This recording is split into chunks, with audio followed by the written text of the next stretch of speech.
नमोरत्न त्रयाय आदरणीय कल्याण मित्रहरू वज्रयान बौद्ध शिक्षाको 242औं श्रृंखलामा यहाँहरूलाई स्वागत गर्दछु। म राजेन्द्र मान बज्राचार्य।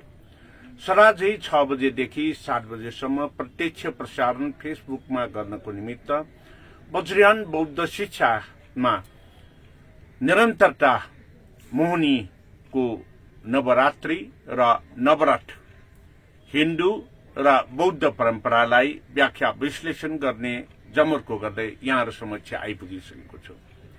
सदाझै 6 बजेदेखि 6:30 बजेसम्म नेपाली भाषामा र 6:30 देखि 7 बजेसम्म अंग्रेजी भाषामा प्रसारण हुने यहाँहरुलाई विदितै छ।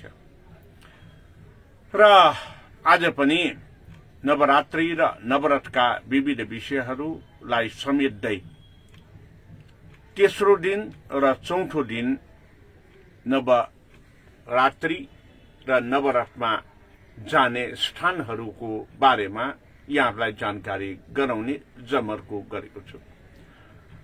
I welcome all my Dhamma friends and followers in Vajrayana Buddhist Education 242 episodes. As usual, from 6 to 7 p.m. Nepali Standard, you can visualize live on Facebook, and just after completion on the Facebook Live, it will upload it to YouTube channel of Rajendra Man Bhadracharya.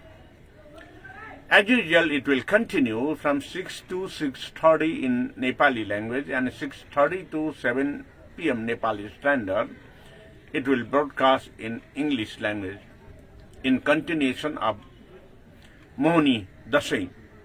As usual, continuation of the series Navaratri and Navaratha. Today, I'm going to elaborately describe you the third and fourth day celebration of Navaratha. So, first of all, I would like to explain it in Nepali language. आदरणीय कल्याण मित्रहरू, सदाझै नवरथ के हो र नवरात्रि के हो?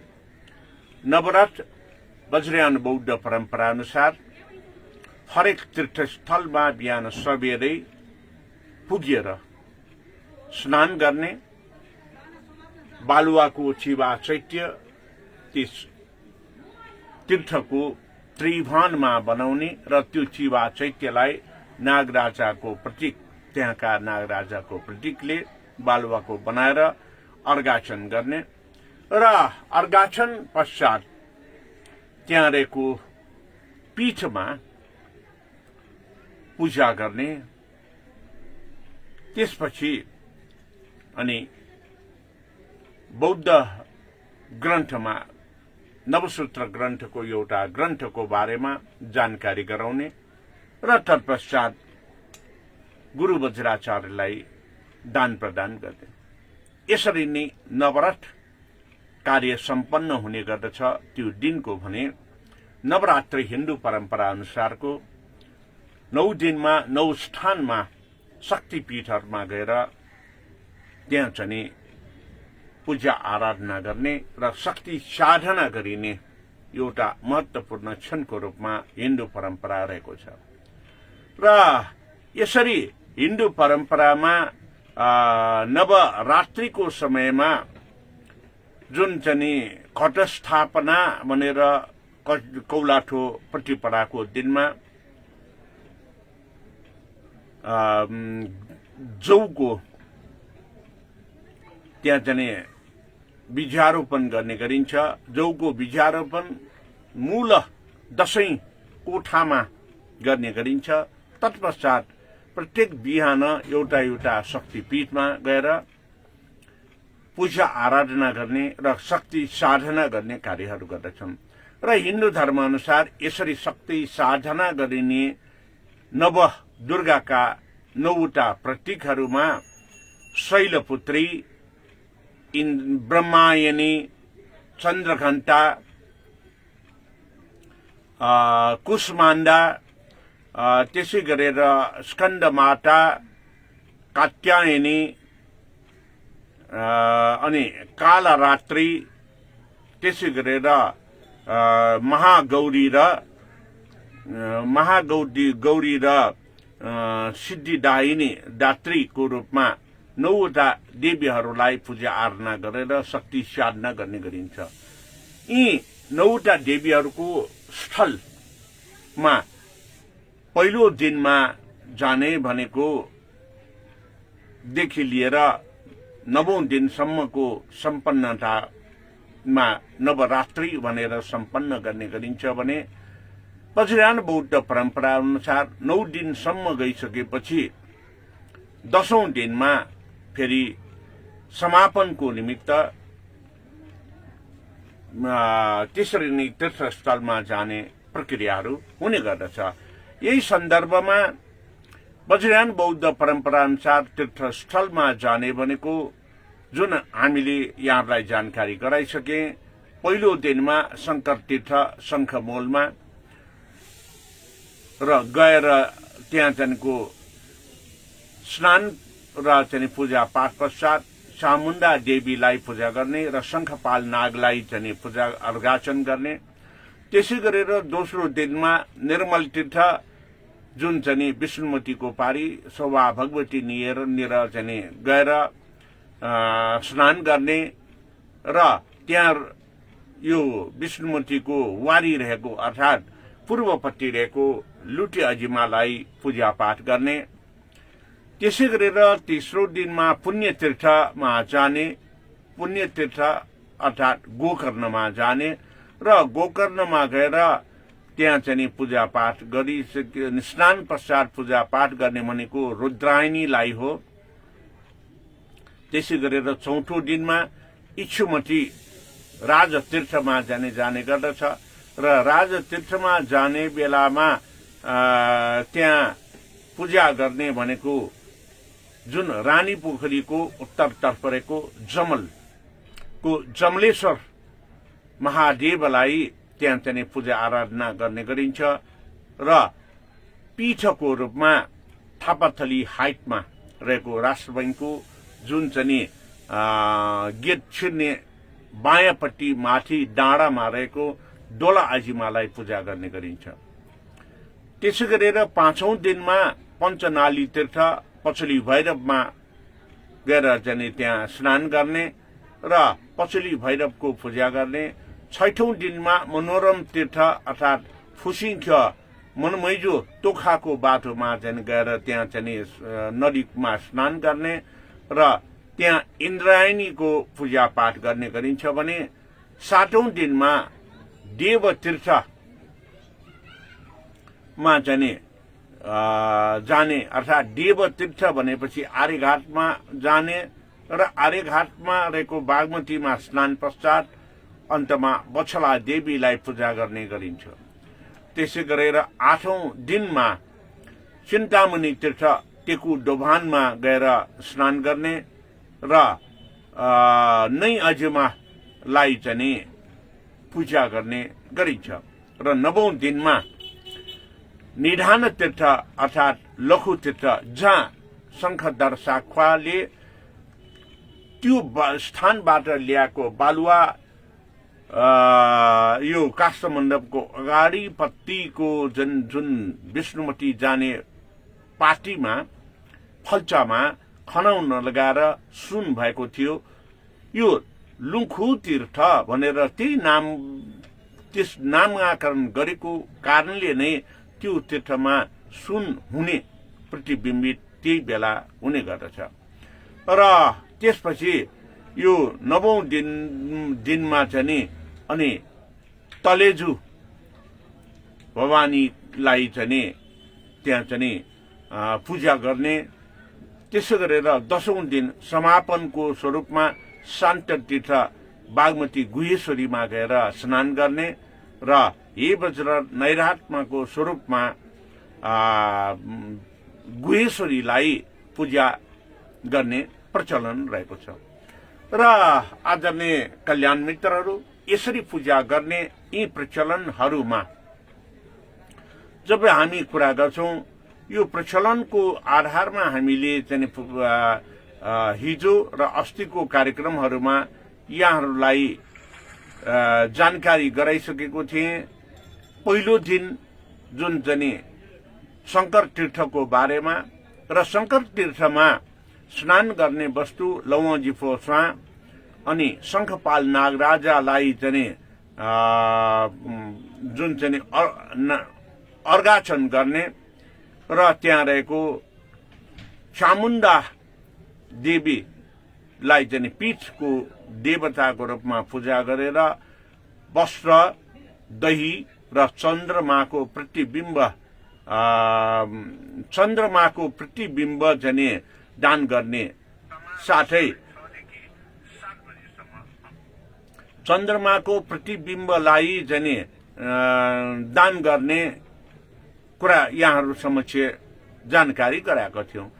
त्यसै गरेर दोस्रो दिनको जुन चाहिँ निर्मल तीर्थमा गएर स्नान गर्ने, जुन शोभा भगवतीको चाहिँ अगाडिको दोभानमा र त्यहाँ रहेको चाहिँ लुटी अजिमालाई पूजा गरेर पुवा जाकी अर्थात् नयाँ धानको चामल अनि चाँदीको चक्की दान गर्ने र करबीर यो चाहिँ फूल कौनी गसवाले स्नान गर्ने र शंखपाल यहाँ चाहिँ अपाल नागराजालाई चाहिँ अर्घाचन गर्ने कुरा यहाँहरूलाई हिजोसम्मको कार्यक्रममा जानकारी गराइसकेको थिएँ। र यही सन्दर्भमा आज तेस्रो दिनमा गरिने तीर्थको बारेमा जानकारी गराउने प्रयासमा रहेको छु। र तेस्रो दिनको बारेमा जानकारी गराउनु पर्दाखेरि तेस्रो दिनमा भनेको पुण्य तीर्थमा गएर स्नान गर्ने, एखा बिहानै उज्यालो हुनु अगाडि नै जुन चाहिँ पुण्य तीर्थमा गएर स्नान गर्ने, अर्थात् तेस्रो दिनको स्नान भनेको पुण्य तीर्थ भनेको जुन चाहिँ गोकर्णमा पर्दछ र गोकर्णमा रहेको नदीमा स्नान गर्ने गरिन्छ। यसरी गोकर्णमा रहेको तीर्थमा स्नान गर्दाखेरि डाफोस्वाले स्नान गर्ने प्रचलन छ। यो डाफोस्वाले स्नान गर्ने भनेको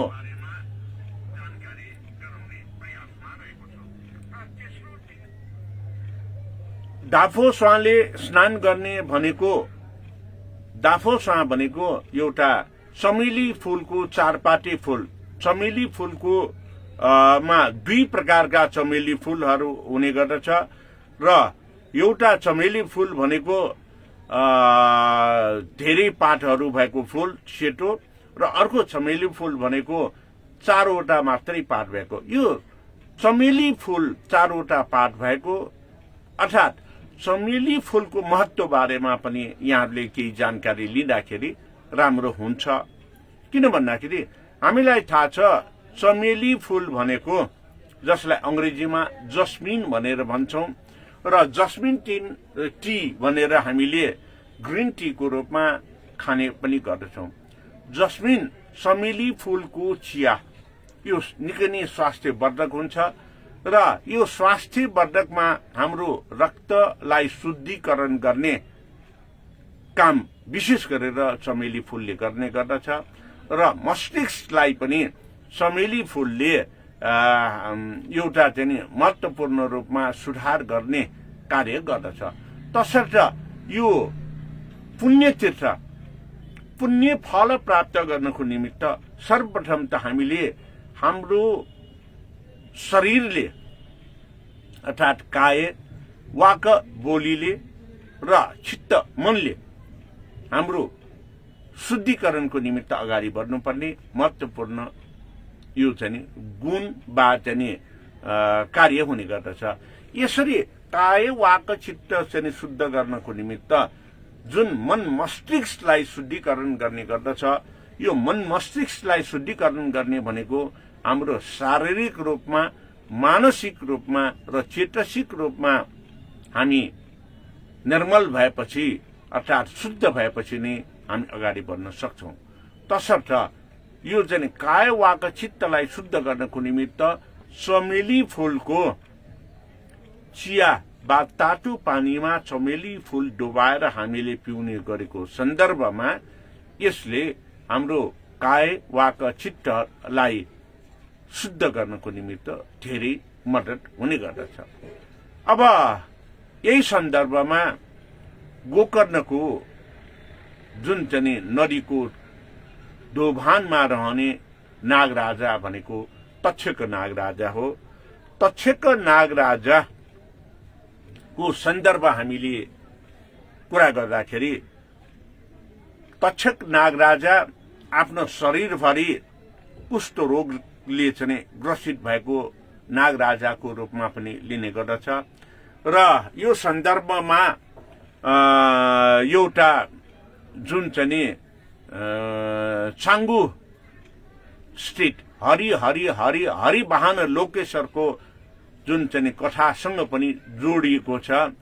हरि हरि हरि हरिवाहन लोकेश्वरलाई बौद्ध परम्परामा यसलाई हरि हरि हरि हरिवाहन लोकेश्वर भनेर भन्ने गरिन्छ भने हिन्दू परम्परामा छाङ्गु नारायण भनेर भन्ने गरिन्छ।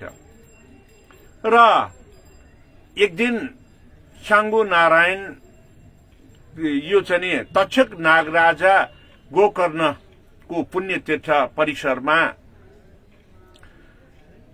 स्नान गरिसकेपछि नदीको किनारमा घाम तापिराखेको थियो।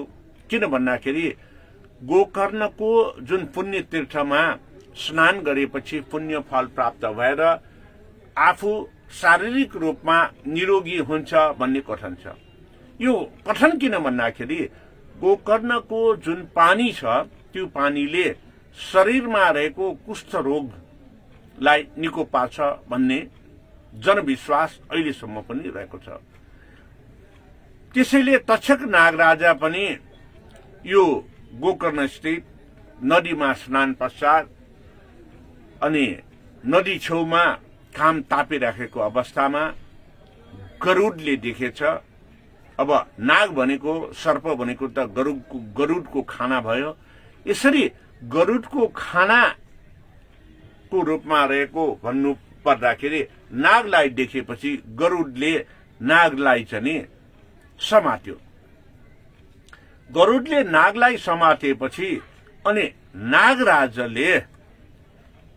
नागराज त के भन्दाखेरि बोधिसत्वको अनुयायी अनि नागराजले बोधिसत्वलाई पुकारे र बोधिसत्वलाई चाहिँ पुकारेपछि अनि बोधिसत्वले चाहिँ विष्णु नारायणलाई गरुडले बोधिसत्वको अनुयायी तक्षक नागलाई यसरी घाम तापेको अवस्थामा पुण्य फल प्राप्त गर्ने समयमा जुन समातेर खानको लागि लग्यो त्यसैले गरुडबाट नागलाई छुटकारा दिलाउनु भन्ने चाहिँ आफ्ना अनुयायीको रूपमा रहेको विष्णुलाई बोधिसत्वले जानकारी गराए। यसरी आफ्ना गुरुको जानकारीलाई नकार्न नसकेपछि बोधिसत्वको अनुयायीको रूपमा रहेको विष्णुले आफ्ना वाहन गरुडलाई तक्षक नागराजालाई छोड्न आदेश दिए र अनि इन्द्रलाई पुकारेर वर्षा गराए, जसको चाहिँ व्यापक रूपमा एकदम हावाहुरी र वर्षा भएपछि गरुडको पखेटाहरू भिजेपछि उड्न सकेन र तक्षक नागराजालाई पनि छोड्न बाध्य भए। यसरी अनि यो भएको घटनाक्रमलाई नै लिएर हरि एक प्रकारले नाग पनि एउटा चाहिँ विष्णु अथवा चाहिँ हिन्दूको परिचयको रूपमा आउने गर्दछ। गरुड विष्णुको वाहन, विष्णु स्वयं नै भएपछि त्यहाँ चाहिँ तीनवटा हरि, नाग हरि, गरुड हरि र विष्णु हरिलाई सबैलाई रक्षकको रूपमा रक्षा गर्ने देवता अर्थात् रक्षकको संरक्षकको भूमिकामा रहेको बोधिसत्व भएकोले नै हरि हरि हरि वाहन लोकेश्वर भनेर नामाकरण गरिएको कुरा यहाँहरूलाई स्मरण गराउन चाहन्छु। र यही सन्दर्भमा अब जुन चाहिँ गोकर्ण पुण्यतीर्थमा स्नान गरे पछि त्यहाँ चाहिँ रुद्राणीको चाहिँ पूजा गर्ने र रुद्राणीलाई पूजा गर्नु अगाडि त्यो पुण्यतीर्थको नदीको किनारमा चिवा चैत्य बालुवाको बनाएर त्यो चिवा चैत्यलाई तक्षक नागराजाले चाहिँ रक्षा गरिरहेको अवस्थामा चिवा चैत्य बालुवाको बनाएर त्यसपछि त्यहाँ अर्घाचन गर्ने प्रचलन रहेको छ।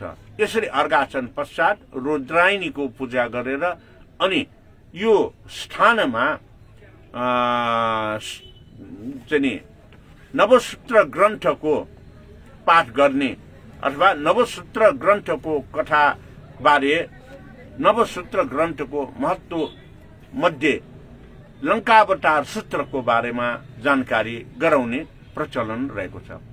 लंकावतार सूत्र यहाँलाई याद नै होला। लंकावतार सूत्र भन्ना साथै यो लंका भनेको रावणको वासस्थान, रावणको देश लंका। लंकावतार सूत्र भनेपछि रावणको स्थानमा रहेको जुन चाहिँ महत्वपूर्ण ज्ञानलाई अनुसरण गराउनको निमित्त यो पुण्यतीर्थमा लंकावतार सूत्रको बारेमा जानकारी गराउने गरिन्छ। अब लंकावतार सूत्रमा के लेखेको छ त? त्यसरी पुण्यतीर्थमा तक्षक नागको बारेमा जानकारी गराउने क्रममा र रुद्राणीको बारेमा जानकारी गराउने क्रममा लंकावतार सूत्रमा के लेखेको छ त? नवसूत्र ग्रन्थको एउटा ग्रन्थ लंकावतार सूत्र हो। यो ग्रन्थ पनि अति महत्वपूर्ण ग्रन्थको रूपमा सूत्र ग्रन्थको रूपमा लिने गर्दछ।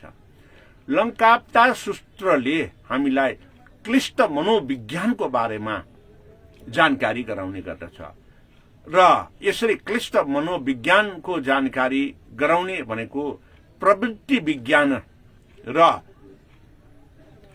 6 वटा अन्य गरी चाहिँ जम्मा आलय विज्ञान, क्लिष्ट विज्ञान र प्रवृत्ति विज्ञान गरे सहित जम्मा 6 वटा विज्ञानका कुराहरू बारे जानकारी गराउने गर्दछन्। र यसरी जानकारी गराउने भनेको 6 वटा विज्ञान भनेको के त भन्दाखेरि पंचस्कन्ध जुन चाहिँ आँखा भनेको चक्षु स्कन्द, रूप स्कन्द, जिब्रो रस स्कन्द जीवाको स्वरूपमा, त्यसै गरेर अनि कान शब्द स्वर स्कन्द, अनि नाक गन्ध स्कन्द र शरीर स्पर्श स्कन्द र यी 5 वटालाई स्कन्द विज्ञानमा अगाडि बढाएर जानकारी गराउनुको निमित्त चित्त विज्ञानका कुराहरू आउँछ। त्यसैले यो षड विज्ञान का कुराहरू जानकारी गराउँदाखेरि नै यो प्रवृत्ति विज्ञान, क्लिष्ट विज्ञान र आलय विज्ञानका कुराहरू हामीले यो लंकावतार सूत्रकाबाट जानकारी प्राप्त गर्न सक्छौं। आदरणीय कल्याण मित्रहरू, यहाँलाई जानकारी भएकै कुरा हो। रावणका दशानन भन्ने पनि चलन छ।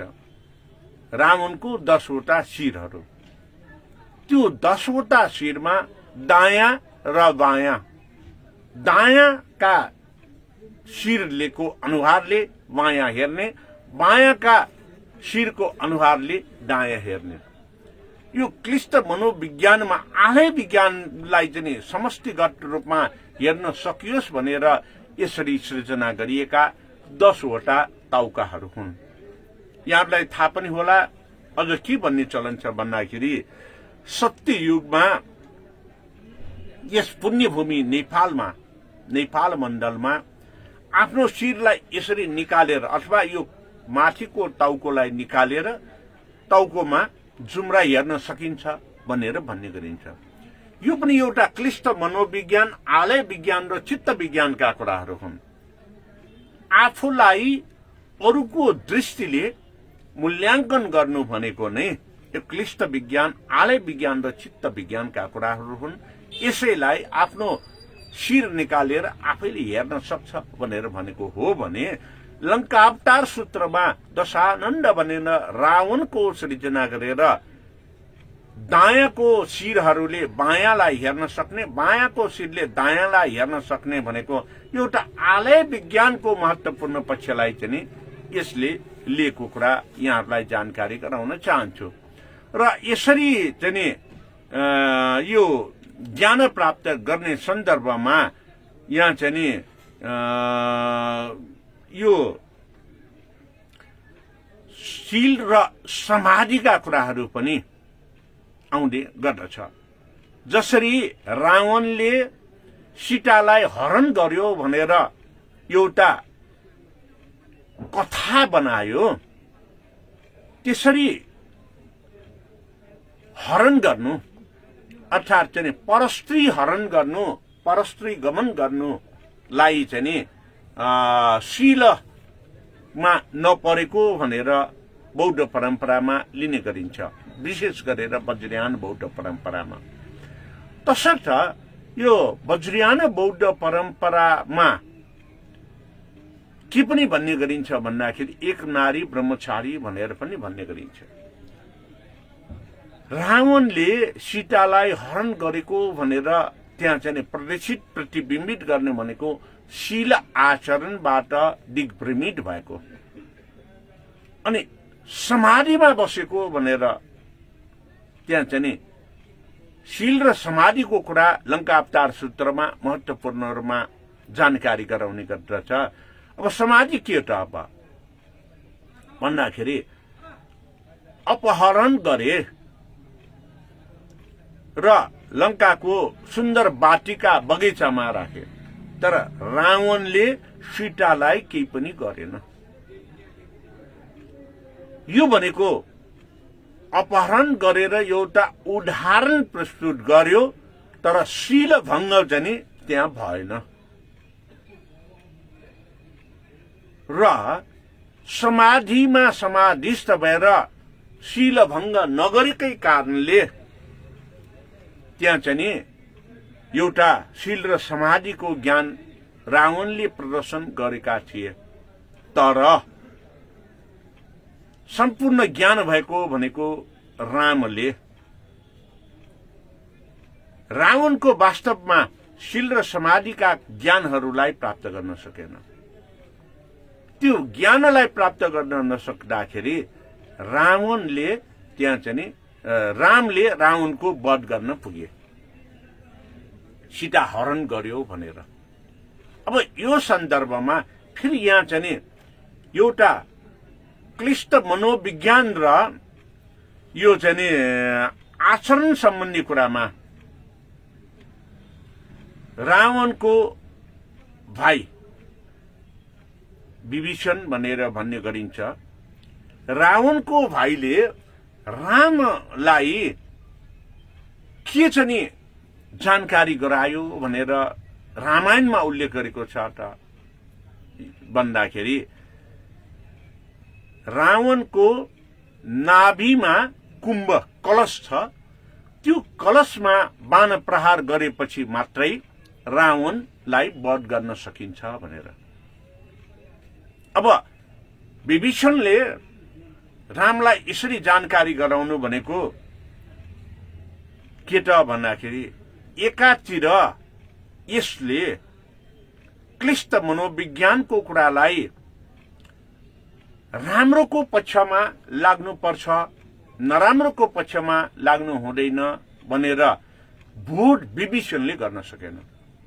किन भन्दाखेरि अपहरण गरेको एउटा ज्ञानवर्धक, कसैलाई यसरी गर्नु हुँदैन भनेर ज्ञान दिनको निमित्त गरेको, तर शीलभङ्ग हुने काम रावणले नगरेको। त्यो कुरालाई नबुझेपछि विभीषणले जुन चाहिँ गुह्य सूत्र अर्थात् रावणको गुह्य कुरा रामलाई बताइदिए र रामले वास्तविकता चाहिँ बाट अनभिज्ञ भएर रावणको कुम्भ नाभिमा बाण प्रहार गरे। रावणको अन्त भयो। रावणको राज्य भनेको कस्तो त भन्दाखेरि रावण यक्षकुलका थिए। रावणको दरबार सुनौलो सुनको दरबार थियो। रावण बलवान थियो, रावण शक्तिवान थियो, रावण धनवान थियो। तर रावणले विवेकशीलता त्यहाँ चाहिँ अपनाउन सकेन। जुन विवेकशीलता अपनाउन नसकेपछि एउटा ज्ञान दिन भनेर सीताको हरण गर्यो, तर त्यसको ज्ञान विवेकशील ढंगले दिन नसकेपछि विभीषणले रामलाई दिएको सूत्र अनुसार त्यहाँ चाहिँ रावणको वध हुन पुग्यो। तसर्थ यहाँ यसरी यो विभिन्न कुराहरूलाई जानकारी गराउने क्रममा यहाँ चाहिँ यो लंका अवतार सूत्रमा के भनिएको छ भन्दाखेरि सिद्धार्थ शाक्य तनयो विष्णु व्यासे महेश्वर एव माध्यानि तृतीयानि निवृत्त में भविष्यति माता में वसुमती पिता विप्र प्रजापति कात्यायन संघोष योद्ध नाम वे विरोज जीन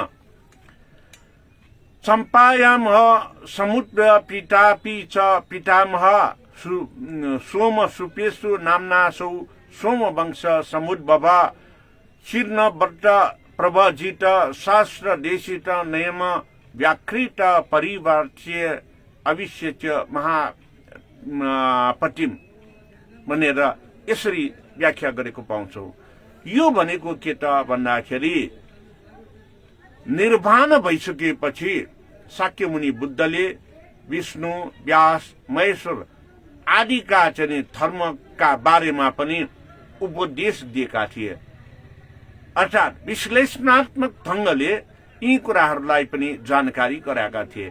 त्यसैले नाला करुणामयलाई सृष्टिकान्त लोकेश्वर भनेर भन्ने गरिन्छ र ब्रह्मा विष्णु महेश्वरलाई पनि सृष्टिकान्त लोकेश्वरले सृष्टि गरेको भनेर वज्रयान बौद्ध धर्ममा प्रतिबिम्बित गरेको हामीले पाउँछौं। र यसरी चाहिँ यो चाहिँ जानकारी दिने क्रममा अनि आमा वसुमती र पिता जुन चाहिँ ब्रह्म प्रजापति को चाहिँ गोत्रको रूपमा रहेकोलाई नै तथागत भनेर भन्ने गरेको भन्ने उल्लेख गरेको छ। अर्थात् शाक्यमुनि बुद्धको वंश जुन चाहिँ प्रजापति र कात्यायनीको गोत्रबाट निरन्तरता आएको र अन्तमा शुद्धोधन र माया देवीको जुन चाहिँ वंशमा जन्मन पुगेको तथागत सत्यताको पूर्ण पहिलाका ज्ञानहरू समेत भएको र अब पछि हुने ज्ञान समेत भएको। अर्थात् यसमा उल्लेख गरेको भनेको ज्ञान कस्तो क्लिष्ट विज्ञान, आलय विज्ञान, चित्त विज्ञान सहित 6वटा विज्ञान भनेको सदायतनको ज्ञान हो। सदायतनको ज्ञान भनेको यो चाहिँ हामी कसरी निर्वाण मार्गमा जान सकिन्छ, निर्वाण मार्गमा जानको निमित्त हेतु फलबाट कसरी हामी चाहिँ जोगिनु पर्दछ र मध्यम मार्गमा कसरी जानु पर्दछ, चित्त चेतसिक मनले विवेकशील भएर कसरी अगाडि बढ्नु पर्दछ भनेर ज्ञान दिनको निमित्त यो लंका अवतार सूत्रको सृजना भएको बारेमा जानकारी गराएको कुरा यहाँहरूलाई म संक्षेपमा जानकारी गराउँदै नेपाली भाषामा आजको कार्यक्रममा यहाँहरूलाई पुण्य तीर्थ अर्थात् पुण्य फल प्राप्त गरेको सन्दर्भमा हामी फेरि पुनर्जन्म प्राप्त गर्नु पर्दैन। पुण्य फल प्राप्त गरेको सन्दर्भमा हामीले अरूको पनि हित र उद्धार गर्न सकिन्छ।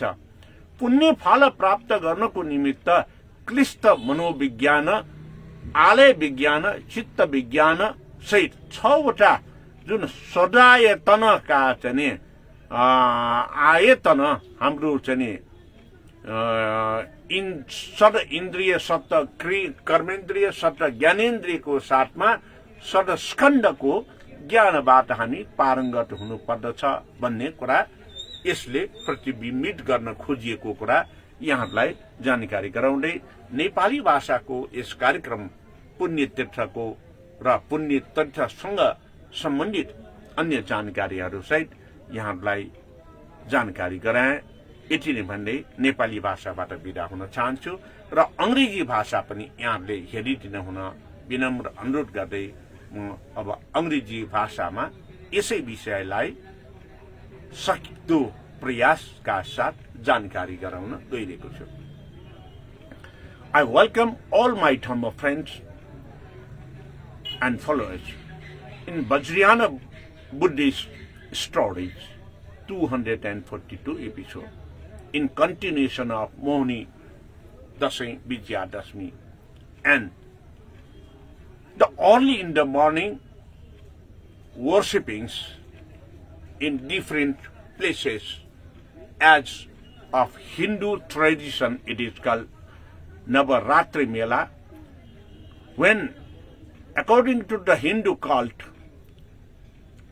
they will go to in each day in different power places of Navadurgas to worship and to get blessing from the Durga Bhavani. According to the Hindu tradition of Navaratri Mela, early in the morning, they will go to the power places of Navadurga. Among the Navadurgas, they are known as Shailaputri, Brahmacharini, Chandraghanta, Kusmanda, Skanda Mata, Katyayani, Kalaratri, Mahagauri, and Siddhidayini. In this way, according to the Hindu cult, early in the morning, during the period of Dasai and Vijayadashmi, they will celebrate Navaratri festival. As of Vajrayana Buddhism, according to the Vajrayana tradition,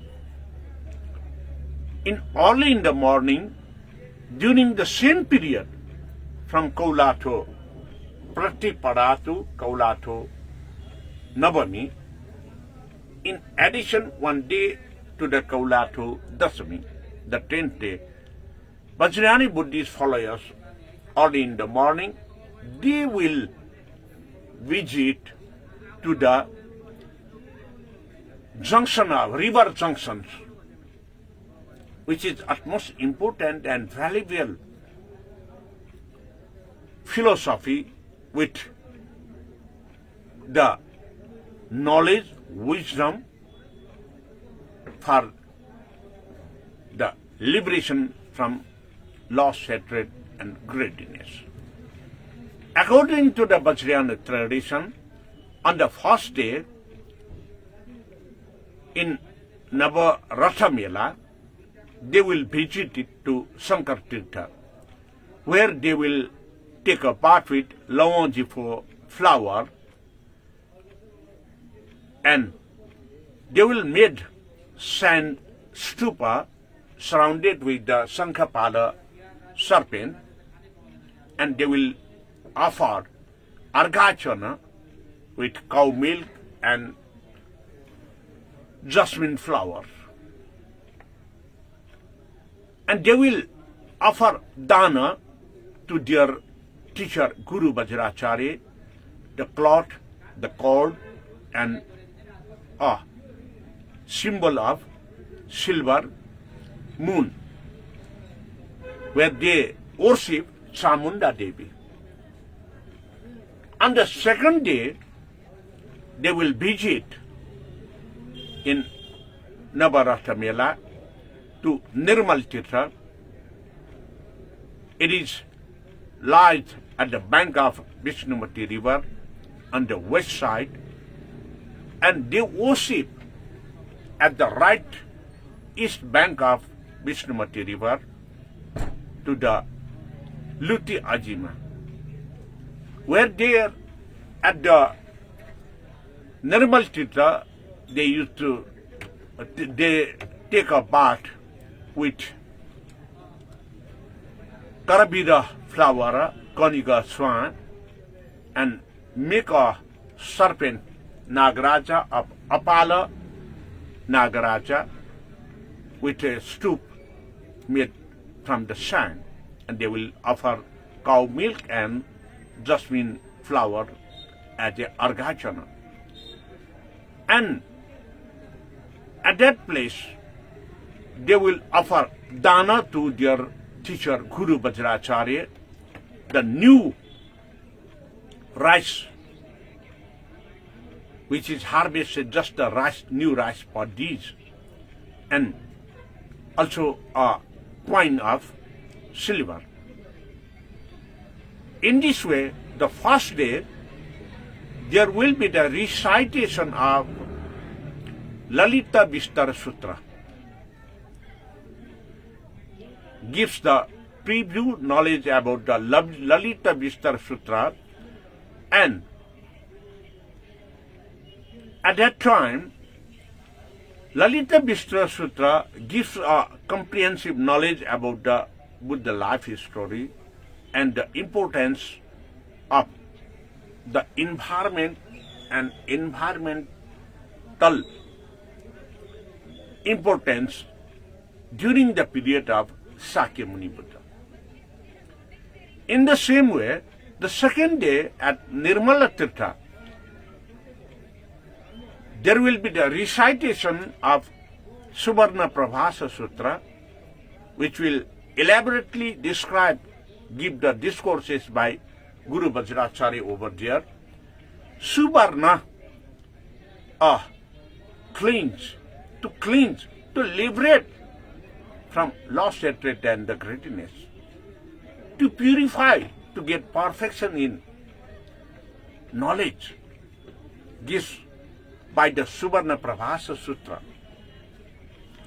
And on the third day, during the period of Mohani, in the process of Navaratha, they will visit to the Punya Tirtha. Punya Tirtha lies at the Gokarna, the east north part from the Kathmandu Darbar Square, and where they will take a bath with the jasmine flower, Dafoswa, and there will be made sand stupa and the image of Tachaka Nagaraja over there, and offer Guru Vajracharya the copper vessels over there, and they worship there the Rudrayani. In this way, it will continue to the 10th day. The 4th day, for bathing and worshipping, they will visit to the Raja Tirtha, Ichumati Tirtha. 5th day, Panchanali Tirtha, Pachali. 6th day, Manoramha Tirtha, Fusinkya Manumezu. 7th day, Deva Tirtha, Areghat near Tuda, Pasupati. 8th day, they will visit for bathing Chintamani Tirtha, Teku Daban at Teku. 9th day, they will visit Nidhana Tirtha, Lakhu Tirtha. It is also lies at the bank of Vishnumati river. And additional one Tirtha, the junction of river beds, that is Shanta Tirtha at Guheshwari. In this way,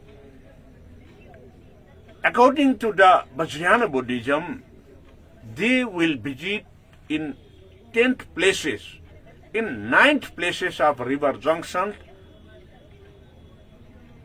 for getting the liberation from loss, hatred and greediness in entire knowledge. On the 10th day, to summarize about the 9 places they will visit it. In this way, there is little bit difference between the days. According to Hindu text, Hindu cult, they will visit to the 9 power places of Goddess Durga Bhavani. But in Vajrayana Buddhism, as Navaratha, they will visit to the river junction as Tirtha in 10 different places, where they care knowledge from Guru Vajracharya, and not only given the text and textures knowledge, having bathing over the river junction with different flowers, they will practice in actual practicable application to clean our body, speech and mind over there. To clean body with taking the bath, to clean speech by offering and worshipping, by respecting to the seniors and the recitation scripts, and to clean, to purify mind, having the knowledge of Navagrantha Sutras. So in 9 different places, they will get 9 different sutras knowledge. It means they will get knowledge of Lalita Bistar Sutra, Lankavtar Sutra, Suvarna Prabhasa Sutra, Ganda Vyuha Sutra, Sadharma Pundarika Sutra, Dasa Bhumika Sutra, Tathagata Guhyaka Sutra, Samadhi Raja Sutra and Pragya Paramita Sutra. To summarize, on the 10th day, Guru Vajracharya will give knowledge about Guru Vajrasatto's knowledge over there with He Vajra Nairatma knowledge. He Vajra Nairatma knowledge means it is skillful, means practicable knowledge. He Vajra Nairatma and skillful practicable knowledge means Pragyopaya knowledge. Pragyopaya knowledge means the practical knowledge about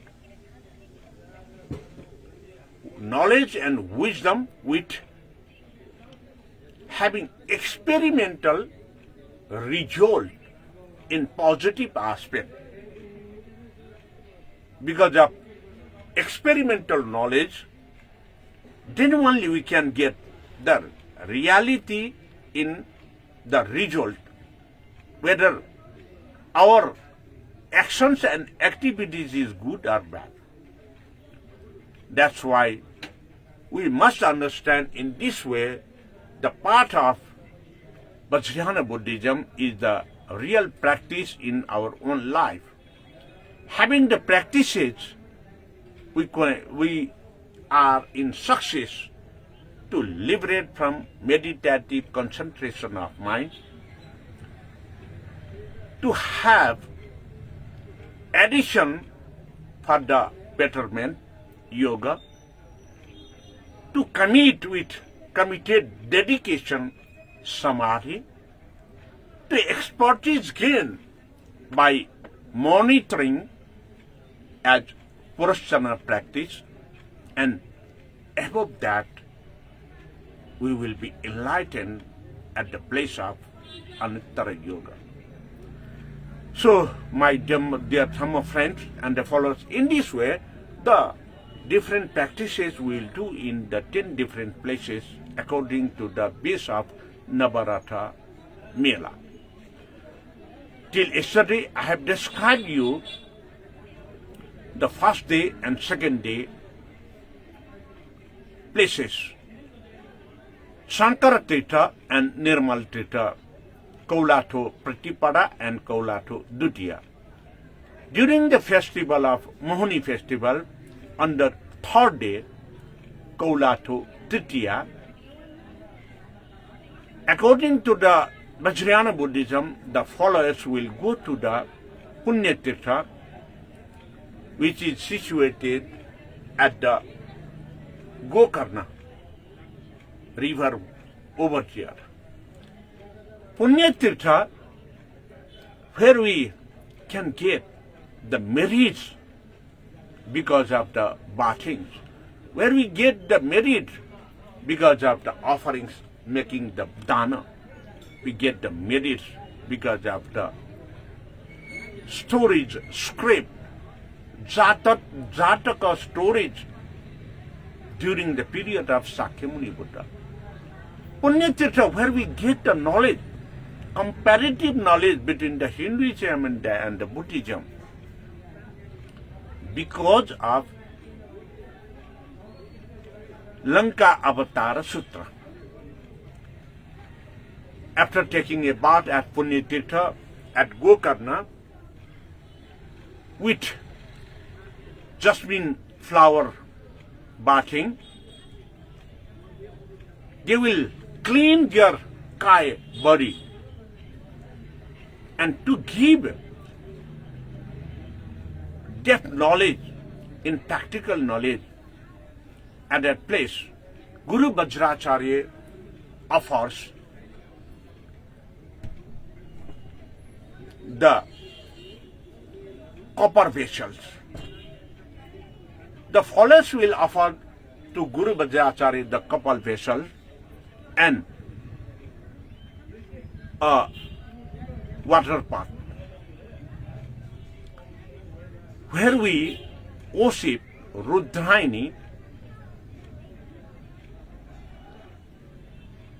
over there, and we offer cow milk and jasmine flower as a arkachana to Tatchaka Nagaraja, Tatchaka Serpent.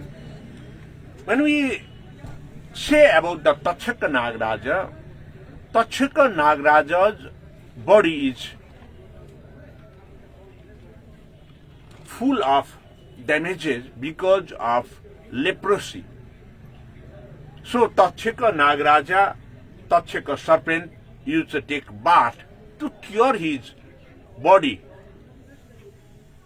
And after taking bath by Tatchaka Nagaraja, when he was on the sun bath at the river bank, at a time the eagle Garuda had saw, and Garuda, serpents are the food of Garuda, the eagle.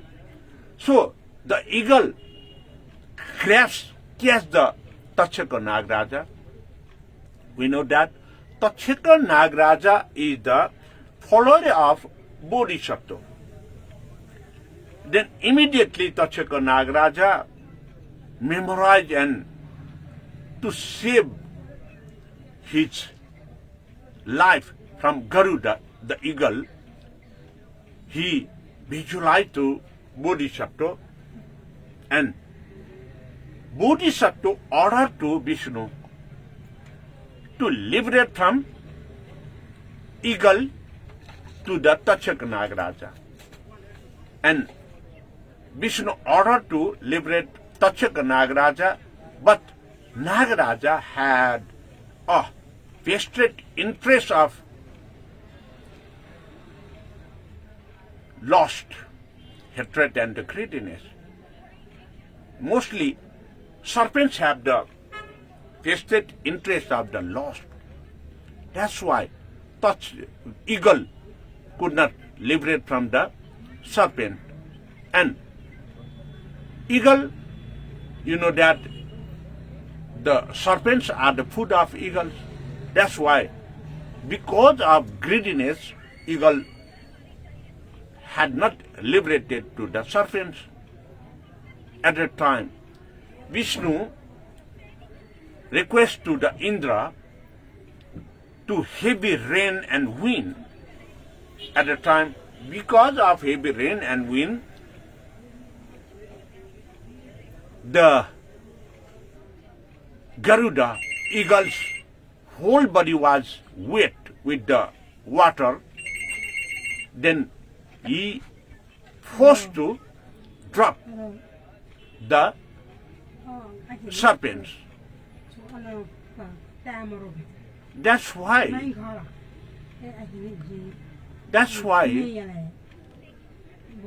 they will liberated.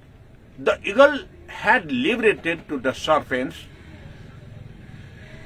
With this liberation, it is due to the order of and the followers' respect and order. That's why this story, Jataka story, is related to the Hari Bahana Lokeshwara. Serpent, also the Hinduism, that is Hari. Garuda, the vehicle of Vishnu, that's also related to the Hinduism.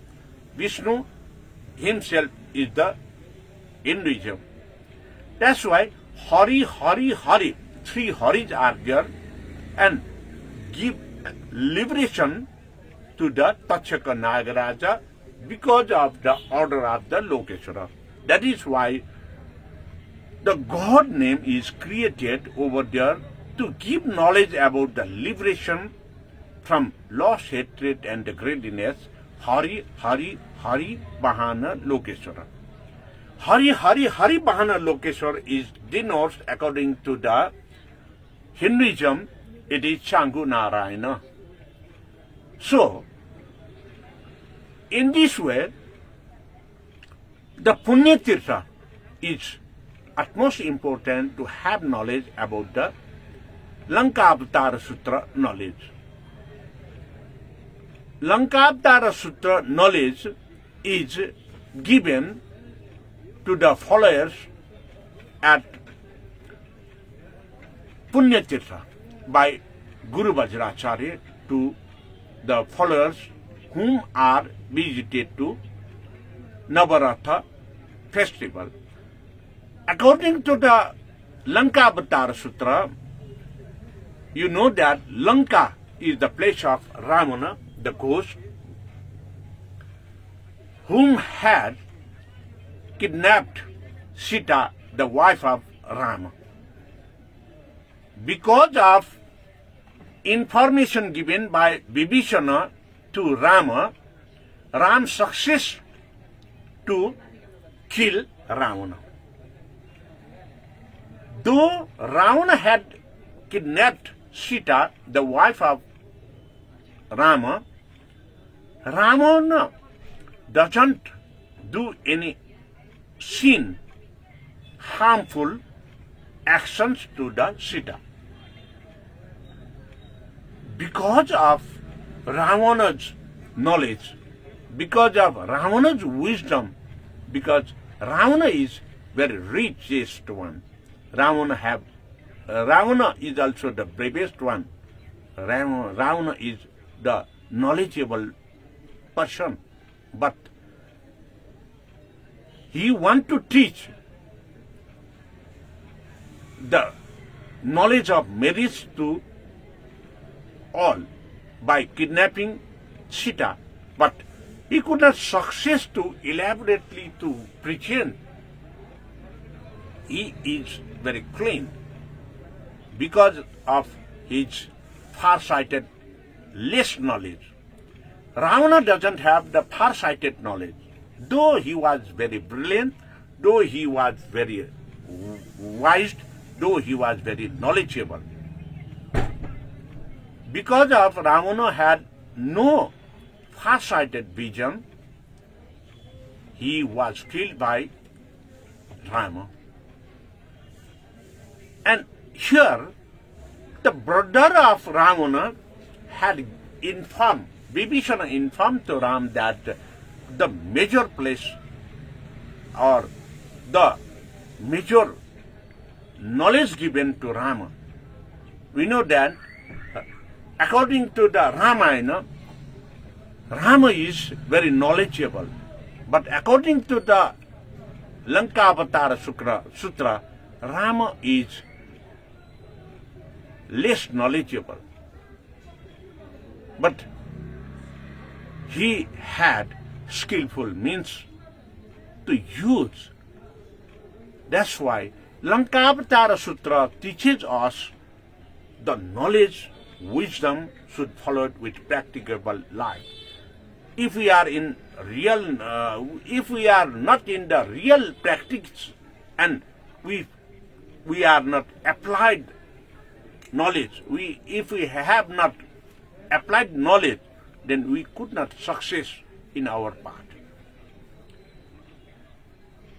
In Lankavatara Sutra, it is said that Siddhartha Sakti Tanayo Vishnur Vyaso Maheshwara Eva Madhyani Tirthani Nibrit me Bhavishyati Mata me Basumati Pita Vipra Prajapati Katyayana Sagotroyo Namna Vai Viroja Jina Sampayam Am Samutpadana Pita Picha Pitamaha Soma Gupteni Namna Sau Soma Bangsa Samudbaba Chirna Brata Prabhachita Shastra Deshita Nayana Vyakritya Parivartena Avishyatya Mahapati. In this way, Sakyamuni Buddha belongs to the dynasty of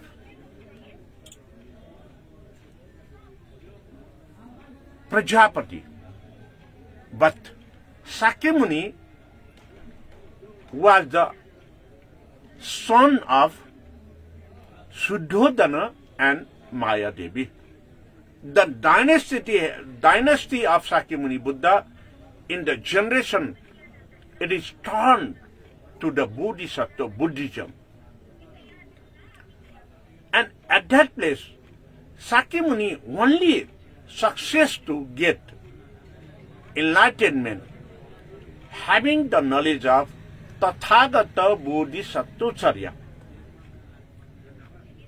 The practicable knowledge, Guru Vajrasattva's knowledge, when Sakyamuni Siddhartha Gautama could apply in his life as to know the Four Noble Paths. Because of Four Noble Truths, he could success to walk on the Four Noble Paths, having the experimental knowledge of Arya-Ashtangika Marga, gaining the knowledge of precepts, Sila. That's why if we have sufficient knowledge, if we have wisdom as well, but if we could not apply that knowledge and wisdom in our real life, we could not success to go for the enlightenment path. For that, it is utmost important to have knowledge about the 5 elements, 5 different organs of our body: eye, nose, mouth, the tongue, ear, and the body. To control and to direct for the implementation, the chitta, the mind, will control and give in direction. With these 6 aspects of knowledge, only we could success to walk on the right path. That's why the Sadhayatana knowledge, Chakshu, Vijnana, eye, Ghana Vijnana, smell, Jiva Vijnana, the taste, Karna Vijnana, the sound, Sparsha Vijnana, body touching the body, and to control, to govern, to give direction in for the right path actions by chitta, mind only. These 6 elements, 6 vijnana, is called Sadayatana, Sadaskanda Vijnana.